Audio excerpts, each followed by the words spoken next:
So you already heard their 3-minute intros. I know what they did.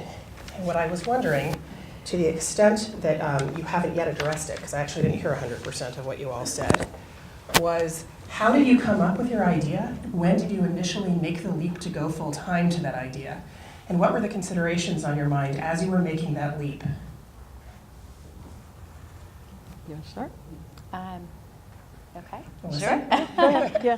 So there's 3 questions that I heard, I think, right? Okay. Yeah. Okay. Well, so, I gave you a list because I thought you might have answered a few, so I wanted to maximize the chances that there was something you hadn't answered. So for me, which I think is true for a lot of people, you don't realize what you want to do with your life until you start doing it, sort of thing.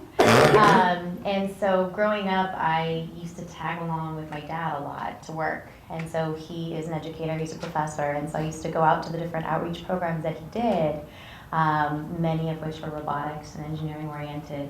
And at the same time, I went to USC. I started, doing internships and part-time jobs and pursuing, my dream of being an astronaut, which is what I wanted to do.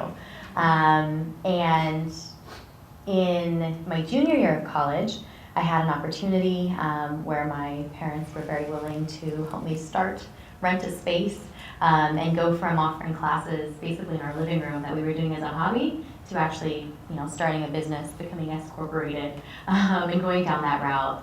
And so we took that leap of faith. We got started. At that time, I don't think we had the whole vision and the whole idea lined out. We didn't have a full business plan, but we just started it. And so that's when we took that leap of faith and ran with it. And since that time, our vision has molded and pushed to grow to be the business where we are today. I'll sort of speak to something that she just mentioned, which is that I don't know that you really know what you want to do ever. I think it's kind of evolving always. And it certainly has been for me, and that's how Song and Pen came to be Song and Pen, because I started out doing something I thought maybe I was interested in, and then I realized there are aspects of it I really loved, and I became obsessed with it to the point where I was trying to juggle what I was doing with Song and Pen and what I was doing to sort of make a livelihood, and the two things were completely in competition with one another, and I was maxed out, exhausted, emotionally drained, and I had to make a decision. And I think maybe if you're working full time or you have a steady job that's making the income for you, it can be a really difficult choice,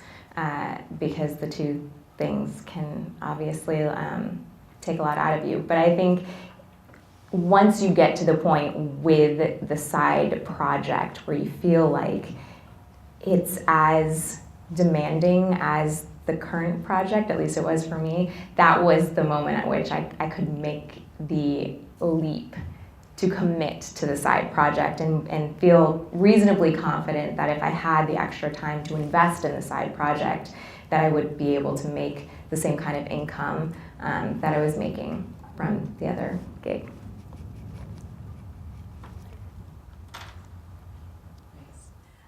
For me, it was kind of a natural kind of transition. I was working with a marketing firm some years back, and we were consulting and providing a slew of marketing services. It wasn't really a full-scale agency, but we were providing a lot of marketing for physicians and surgeons, and it was a very niche kind of marketing model where we were transitioning them from HMO practices to cash-based pieces. And it was very astounding to me how physicians who were very bright people didn't understand marketing.